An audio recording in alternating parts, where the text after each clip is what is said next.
আমি হাঁটতে পারতাম না, আমার হাঁটু বেঁকে গেছিলো। আমি পড়ে গেলে আমি উঠতে পারতাম না।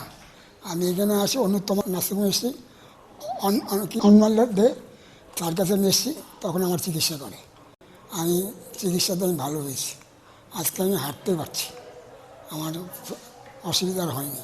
উনি 15 দিন আগে আমার কাছে এসেছিলেন, দুটো পাই একবারেই মানে বেঁকে গিয়েছিল, যাকে আমরা ফিক্সড ফ্লেক্সন ডিফর্মিটি বলি। উনি হাঁটতেও পারছিলেন না, তো আমরা দুটো হাঁটুই ওনার প্রতিস্থাপন করি এবং স্বাস্থ্যসাথী কার্ডের মাধ্যমেই হয়। তো এর পরবর্তীকালে উনি আজকেই হাঁটা শুরু করলেন এবং দুটো হাঁটুই সোজা হয়ে গেছে এবং উনি স্বাভাবিকভাবেই হাঁটতে পারছেন।